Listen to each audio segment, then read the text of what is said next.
미국 중앙은행인 연방준비제도가 기준금리를 0.25%포인트 내렸습니다. 소득주도 성장을 놓고 여야 공방이 한창입니다.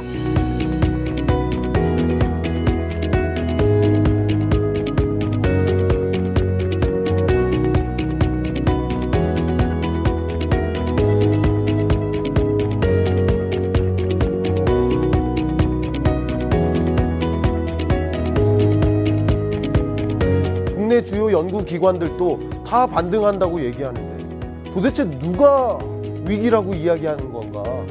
근데 사실 위기가 아니라는 거.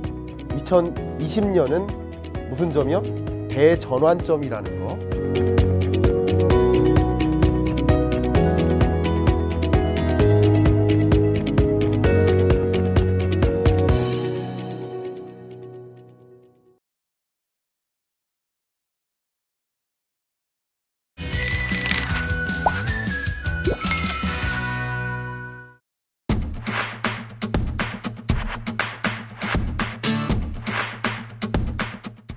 안녕하세요. 전국에 계신 경할머니 여러분, 경제 읽어주는 남자 김광석입니다. 반갑습니다. 자, 요즘 디플레이션이라는 단어가 굉장히 핫합니다. 정말 디플레이션 맞는가? 디플레이션 도대체 무엇인가? 디플레이션이 정말 오면 우리 경제는 어떤 일이 있을까? 우리는 이 디플레이션이라는 용어, 이 판단을 두고 어떻게 판단하는 게 적절할까? 여러 가지 경제를 놓고 걱정과 의문이 함께 맞물리는 그런 시점인 것 같습니다. 저도 이제 경제 대담을 이제 정기적으로 하고 있다 보니까 방송에서 다른 여러 전문가들과 대담할 기회가 굉장히 많아요. 그러다 보면 이게 디플레이션이다. 같은 어떤 경제 전문가라 하더라도 누구는 디플레이션이라 하고 누구는 디플레이션 아니라 그러고 도대체 뭐가 맞는가? 저는 어떤 정치적 정부 어떤 옹호적 그런 어떤 종류의 발언 없이 그냥 이 숫자를 중심으로 여러분께 전해드리고 여러분들께서 한번 판단해 보는 것도 좋지 않으실까 말씀을 전해드리고자 합니다. 물론 저의 생각도 여러분들께 꼭 전달해 드리도록 하겠습니다. 그래서 2020년 디플레이션 오는가? 미리 말씀드리면 이건 절대 와서는 안 됩니다. 절대 와서는 안 됩니다. 절대 와서는 안 되기 때문에 디플레이션 정확히 이해하고 절대 오지 않도록 만반의 준비를, 특히 정책적으로 만반의 준비를 다 해야 되지 않을까 하는 말씀, 그런 메시지를 꼭 드려보도록 하겠습니다. 오늘 드리는 여러 이야기들은 최근에 한국은행에서 발표한 3분기 GDP 잠정치와 경제전망 보고서에 있는 내용 중에 물가 부문을 중심으로 여러분께 말씀을 드려볼까 합니다. 자, 먼저 디플레이션이라는 주제로 이야기를 하는데 경할머니 여러분들을 위해서 생기초를 잠깐 정리를 하도록 하겠습니다. 많은 분들이 갖고 계신 그 의문 중에 하나는 먼저 인플레이션은 뭐야? 그리고 디스인플레이션은 또 뭐야? 그리고 디플레이션이라는 단어가 있고 또 많은 사람들이 디프레션과도 헷갈리기도 합니다. 물론 이런 단어 말고도 스태그플레이션, 스태그네이션 이런 여러 단어들도 있는데 제가 스태그로 시작하는 단어들은 그냥 일단 빼겠습니다. 너무 한꺼번에 많은 내용들이 전개되면 안 되니까 그냥 디플레이션을 이해하는 관점에서 말씀을 드릴게요. 그래서 인플레이션을 먼저 볼게요. 인플레이션은 인플레이트에서 오는, 인플레이트는 뭐냐면 풍선에 바람을 부는 게 인플레이트예요. 풍선에 바람을 불어넣는다라는 것처럼 물가가 상승한다. 그러니까 물가 상승률을 얘기해요. 물가 상승률이 가파르게 물가가 오른다. 물가가 오르는 모습을 인플레이션이라고 그래요. 우리나라 역대 경제 중에서 인플레이션이 아니었던 해가 없다고 볼 수 있어요. 늘상 물가는 상승해 왔다라고 볼 수 있어요. 그렇게 보겠습니다. 그 다음 디스인플레이션은 물가 상승률이 둔화되는 것이다. 물가 상승률이 작년에는 예를 들어서 이 가격이 이게 우리나라 물가를 한꺼번에 대변해주는 하나의 물건이라고 가정을 할게요. 근데 이게 작년에는 100원이었는데 올해는 102원으로 2% 상승했어요. 그죠? 물가가 2% 상승했다. 물가 지수가 100에서 102포인트로 올라갔죠. 근데 이것은 100에서 102로 오르다 2% 오르다가 100에서 102원 그리고 104원이 돼도 상승률은 떨어지죠. 상승률이 떨어진단 말이에요. 그러니까 물가 상승률이 둔화된다. 이게 디스인플레이션의 개념이다. 어렵지 않으시죠? 물가 상승률이 물가가 오른다. 물가 상승률이 올라간다. 이게 인플레이션이라 한다면 물가 상승 속도가 둔화된다. 그게 이제 디스인플레이션. 그러니까 우리 경제는 굳이 말씀드리면 현재는 디스인플레이션에 가깝다라고 말씀드릴 수 있을 것 같아요. 어쨌든. 근데 디플레이션은 뭐냐? 디플레이션은 물가가 하락한다예요. 물가가 하락한다. 다시 말하면 작년엔 100원이었는데 올해는 98원으로 떨어지는 거죠. 이게 디플레이션의 개념이에요. 그런데 단 이 디플레이션은 한 개 월이 한 번 마이너스 물가 상승률을 기록했다고 해서 디플레이션이라고 할 수는 없어요. 그리고 어떤 특정 품목들이 가격이 하락한다고 해서 디플레이션이라고 할 수는 없어요. 농산물 가격이 하락한다. 그럴 수도 있거든요. 수요가 갑자기 줄어가지고 농산물 가격이 하락한다든가 뭐 이런 식으로 하락할 수도 있어요. 그렇지만 디플레이션의 개념은 적어도 장기적으로, 중장기적으로 이게 딱 정해져 있는 1년 이상 마이너스 물가 상승률이 지속된다 이런 개념은 사실 없는 것 같아요. 그런데 제가 그냥 체감적으로 말씀드리면 한 1년 정도는 마이너스 물가가 지속된다. 그러면 이제 나름의 디플레이션에 가깝지 않나 이렇게 볼 수 있고 기간도 그렇지만 일개 몇 개 품목에 한해서만 그런 것이 아니라 전반적인 우리나라 전반적인 거의 절반 이상의 물건의 가격들이 하락할 때 우리는 디플레이션이라고 한다. 그래서 엄격하게 말해서 미리 말씀드리면 우리 경제는 디플레이션은 아니다. 근데 제가 여러분께 말씀드리고 싶은 것은 디플레이션은 아니지만 디스인플레이션이라고 볼 수 있지만 디플레이션 우려가 있다라고 판단하는 것이 좋겠다. 이건 저의 생각입니다. 디플레이션 우려가 있다라고 받아들이는 게 좋겠다. 왜냐하면 디플레이션에 처하면 굉장히 가혹하기 때문에 헤어나기가 어렵기 때문에 디플레이션 우려가 있다라고 판단하고 절대 디플레이션 오지 않도록 만반의 준비를 다 해야 된다라는 말씀을 드리고 싶어요. 다음 마지막으로 디프레션은 말 그대로 경기 침체를 뜻합니다. 경기 침체. 그게 디프레션이다. 자, 이제 정리가 되셨죠? 말씀을 또 드려보면 근데 물가와 경제는 무슨 관계일까? 많은 분들이 질문을 하시는데 기본적으로 인플레이션, 물가가 너무 고공행진해요. 그러면 서민들이 죽는다. 그렇죠? 물가는 크게 상승하고 내가 갖고 있는 소득은 얼마 안 되는데 소고기 못 먹는 거죠. 돼지고기도 줄여서 먹는 거죠. 그런 경제, 서민에게 굉장히 큰 충격이 온다라는 것을 말씀드립니다. 그러니까 너무 높은 물가 상승률은 안 돼요. 그렇다고 저물가면 좋으냐? 저물가면 또 안 돼요. 저물가면 경제 회복 속도가 굉장히 더뎌져요. 그러니까 다시 말하면 정리만 하자면 너무 물가 상승률이 높아도 안 좋고 너무 낮아도 안 되고 적정한 물가 상승률이 있다. 그거를 우리나라는 이따 말씀드리겠지만 우리나라는 목표 안정 물가라고 표현해서 2% 수준의 물가 상승률을 적정 물가라고 생각하는 거예요. 최고 우리나라 경제의 적절한 물가 상승률이 2%다라고 한국은행이 판단하고 있는 거예요. 자, 그러면 그다음 많은 분들께서 디플레이션이라는 단어가 경제 뉴스 속에 신문지상에 많이 오르내리면서 GDP 디플레이터라는 단어가 또 크게 등장했더라고요. 이게 신문지상에 대중적으로 유행할 만한 단어는 사실은 아닌데 이 단어가 많이 이렇게 오르내리더라고요. 그래서 여러분께 잠깐 정리를 해드리도록 하겠습니다. GDP 디플레이터란 뭐냐? 기본적으로 우리 다양한 물가 요인들이 있단 말이에요. 생산자 물가, 수입 물가, 소비자 물가, 그 중에서도 뭐 특정 근원 물가 여러 가지 물가들이 있어요. 그리고 이 가격에 영향을 미치는 금리, 환율, 임금 상승률 이런 여러 가지 지표들이 있습니다. 이런 지표들을 그냥 망라한 모든 물가 상승률과 관련된 그런 것들을 어쨌든 숫자 하나로 망라해 본 그런 숫자가 바로 종합적인 물가지수 GDP 디플레이터다. 이렇게 잠깐 이해해 주시면 좋겠습니다. GDP 디플레이터. 근데 이 GDP 디플레이터가 왜 중요하냐면요. 볼게요.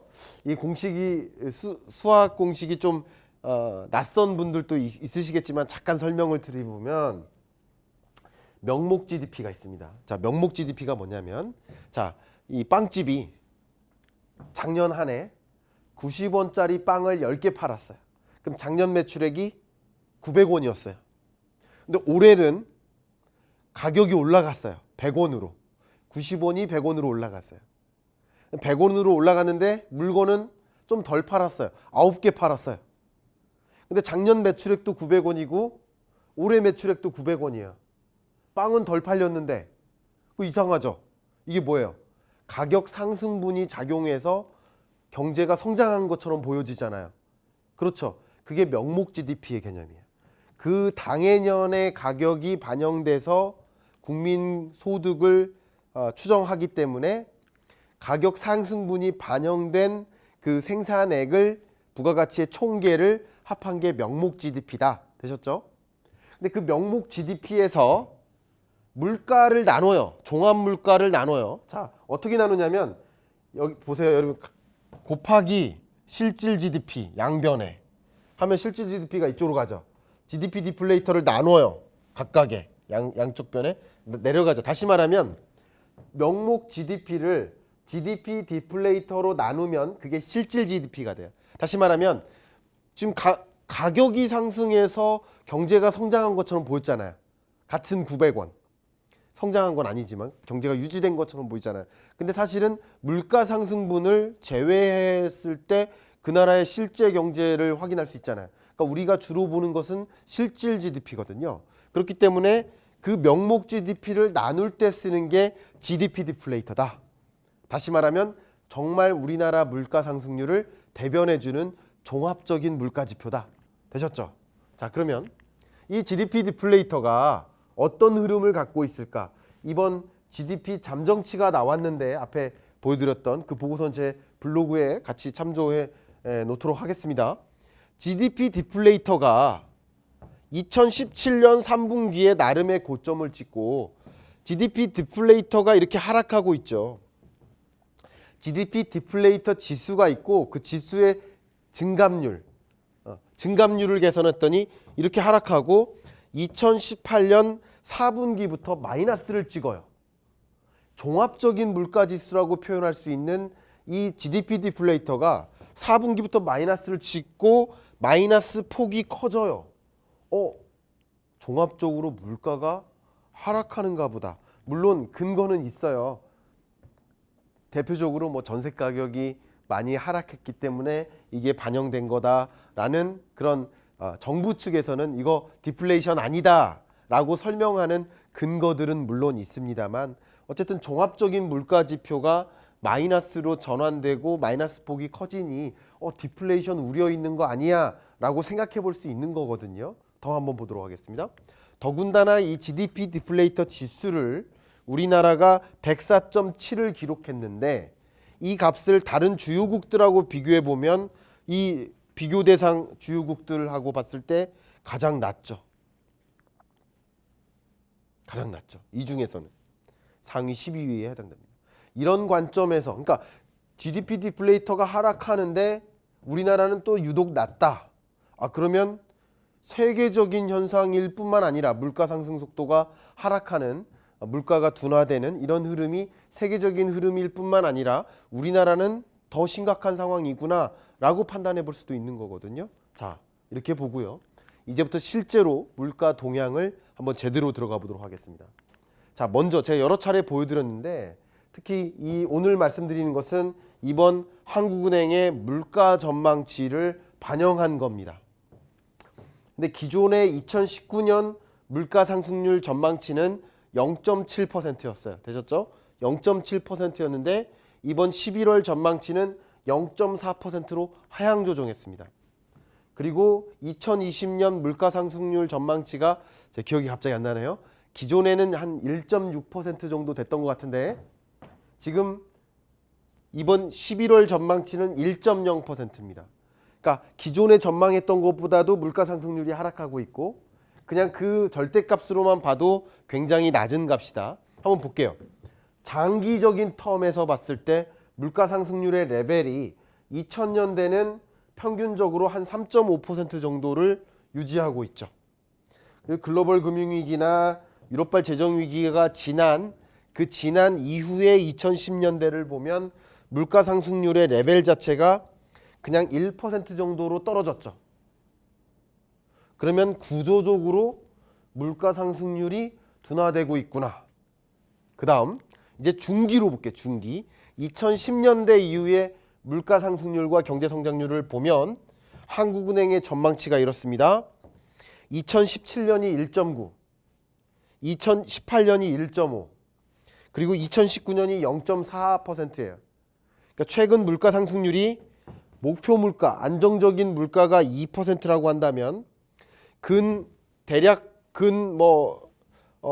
8년 동안 2%라는 안정적인 물가를 지속적으로 하회해왔구나.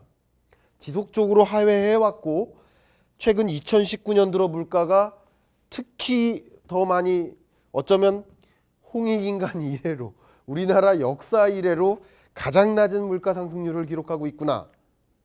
그리고 월별로 보겠습니다. 이제 2019년 물가 상승률을 보도록 하겠습니다. 이게 2019년이에요. 월별 물가 상승률이에요. 이제 앞에까지는 연간 물가 상승률이었고 이제 월별로 물가 상승률을 보면 2017년에는 그래도 한 2%대, 2018년에는 뭐 1%, 1.5%대, 그리고 2019년 들어서는 단 한 번도 1%를 넘지 못했다. 뭐예요? 2019년 들어서는 월별 물가 상승률이 내내 0%대였다. 0%대 물가 상승률을 기록하다가 2019년 8, 9, 10월 정도에는 마이너스 물가 상승률을 기록했다. 마이너스를 기록했다. 그러니까 원칙적으로 디플레이션의 개념은 아니다. 그러니까 과반 이상의 품목의 물가 상승률이 마이너스로 전환되고 그런 흐름이 1년 이상 지속됐을 때 디플레이션이라고 하지만 이거는 몇 개월만 물가 상승률이 마이너스를 기록했기 때문에 그리고 더군다나 2019년 11월 들어서 나름 반등했어요. 나름 반등했지만 0.5%도 안 돼요. 0.3%였나 그래요. 그랬기 때문에 어쨌든 디플레이션은 아니지만 디플레이션 우려가 있지 않나라고 저는 볼 수 있어요. 저는 그렇게 생각하고 있습니다. 구조적으로도 하락하고 있고 중기적으로도 하락했고 더군다나 최근 들어는 1%마저도 안 되고 있고 그리고 마이너스를 몇 번 찍었고 더군다나 우리가 중요하게 말씀드려는 우리나라의 목표 안정 물가 안정 목표치인 2%를 계속 지속적으로 하회하고 있으면 이제 물가가 마이너스를 지속하는 일본 경제의 흐름하고 유사하게 흘러갈 수 있지 않을까 하는 그런 염려, 걱정도 들 수 있는 것 같아요. 그러니까 지금은 우려가 든다라고 저는 판단하고 있습니다. 물론 제가 한 대담에서 절대 디플레이션 아니다라고 주장하시는 다른 또 전문가분께서 이건 세계적인 흐름이다. 그렇기 때문에 이거 문제 없다 이렇게 이야기를 하시는데 제가 한번 그 자리에선 제가 너무 한참 선배님이시니까 제가 세게 말씀을 못 드렸지만 한번 그냥 우회적으로 질문을 드려보면 여러분 한 아이가 감기에 걸렸어요. 근데 그 교실에 있는 아이들이 다 감기에 걸려 있어요. 그럼 이 아이가 감기 걸렸는데 다른 아이들도 감기 걸렸으니까 얘 아픈 거 아니에요 라고 할 겁니까? 그럼 다 아픈 거죠. 그렇다면 다 아픈 거라는 거죠. 다 아프고 유독 이 아이도 아픈 거죠. 그러니까 우리나라 경제가 마이너스 물가나 디플레이션 우려가 있는데 다른 나라들도 그러니 우리도 괜찮아 이렇게 얘기하는 거는 문제가 있다는 거죠. 그렇기 때문에 우리나라 디플레이션 우려가 있구나라고 판단하는 것이 맞지 않을까. 이제 정리를 하겠습니다. 특히 디플레이션과 경제라는 컨셉에서 말씀을 드려보면 기본적으로 저도 디플레이션 올 거라고 생각은 안 합니다. 2019년이 물가 상승률의 저점을 기록하고 20년은 반등할 것이라고 저도 전망을 하고 있습니다. 특히 우리나라 물가 상승률의 중요한 지침이 되는 기본이 되는 그 물가가 바로 국제 유가입니다. 국제 유가가 상승하면 우리나라의 수입 물가도 상승할 가능성이 굉장히 높고요. 또 제조 물가도 상승하고 그것이 우리나라 소비자 물가도 상승하게 만드는 그런 흐름을 가져올 것이라고 저도 보고 있고요. 뭐 그동안의 소비세 할인이라든가 그런 것들도 다시 이제 반영이 되면서 기저효과가 나타나면서 어쨌든 2020년 물가 상승률은 2019년 바닥보다는 회복될 것이라고 저도 전망을 합니다. 특히 한번 볼게요. 국제 유가를 보면 저는 국제 유가 전망, 이거는 제가 우리 오마이스쿨 유료 강연 경제 전망 강연에서 보여드렸던 장표인데 제가 한 번 더 보여드리도록 하겠습니다. 보면 2019년 국제 유가의 흐름이 이렇게 상승하다가 이제 하락세를 맞이했죠. 그러다가 2020년 2분기 저점을 기록하고 3분기, 4분기 완만하게 반등할 것이라고 전망하고 있습니다. 누가 그러냐면 EIA가 그렇습니다. 미국 에너지 정보청이라고 볼 수 있죠. 여기서 전망한 것을 저는 근거로 가고 있는데 제가 계산하는 경제 전망 산식에 이게 들어가는 거죠. 이 변수가. 그렇죠? 그런데 국제 유가가 이렇게 반등하는 흐름을 2020년 2분기를 저점을 기록하고 반등할 것이라고 보고 있기 때문에 이런 관점에서 우리나라 물가가 더 하락하기는 어려울 것이다라고 보고 있는 거예요. 그래서 디플레이션 오지 않을 것이라고 생각은 합니다. 그러나 디플레이션이 왔을 때 우리 경제가 어떨지를 한번 말씀드리면 그걸 대변해주는 그 표현이 바로 디플레이션 소용돌이라는 단어입니다. 이거는 좀 학술 용어이기도 하는데 디플레이셔너리 스파이럴이라는 표현을 씁니다. 이게 뭐냐면 소용돌이처럼 자 가격이 하락해요. 그러면 부동산 가격이 하락합니다. 그러면 하락할 것이라고 또 전망해요. 모든 주체가. 그럼 부동산 삽니까? 팔고자 하죠. 그러니까 가격 하락이 또 다른 하락을 만든다. 그리고 자동차 가격이 하락할 것 같아요. 그럼 굳이 삽니까? 다음 달에 사야죠. 근데 다음 달에 또 하락할 것 같아요. 그럼 또 다음 달에 사야죠. 그러니까 그 가격 하락이 또 다른 가격 하락을 만든다. 그래서 디플레이션이 또 다른 디플레이션을 만든다. 그래서 소용돌이에 빠진다. 그래서 디플레이셔너리 스파이럴이라고 표현합니다. 디플레이션 소용돌이 한번 처하면 다시 헤어나기가 어려워요. 그러니까 일본 경제가 왜 이렇게 어려웠냐면 여러 가지 이유 중에 하나가 그 잃어버린 20년을 겪은 이유 중에 하나가 디플레이션이에요. 이거는 마치 만성질환과도 같아요. 여기에는 절대 빠지면 안 됩니다. 굉장히 위험해요. 그렇기 때문에 이게 가혹하기 때문에 디플레이션에 한번 처하면 헤어나기 어려운 수준의 굉장히 가혹한 그 위기 상황에 직면할 수 있기 때문에 절대 이런 상황에는 처하지 않도록 하기 위해서 우리는 디플레이션 우려 없다가 아니라 디플레이션 우려는 된다라고 판단하는 것이 맞지 않나 하는 것이 저의 생각이죠. 이걸 좀 논리적으로 말씀드리면 물론 디플레이션 소용돌이, 디플레이셔너리 스파이럴을 여러 가지 경로로 설명할 수 있는데 기본적으로 수요가 위축돼요. 수요가 위축되니까 가격이 또 떨어지죠. 아무도 안 사니까 가격이 떨어져요. 가격이 떨어지니까 이게 채무 상환 능력이 떨어지는 거예요. 변제할 수가 없는 거예요. 기업들의 채무 상환 능력이 떨어져요. 그게 이제 뱅크럽시를 만들고 그러면 채용했던 인원을 줄이고 임금도 줄이고 그러면 또 수요가 또 줄죠. 이게 계속 악순환되는 거죠. 이런 것을 디플레이셔너리 스파이럴이라고 합니다.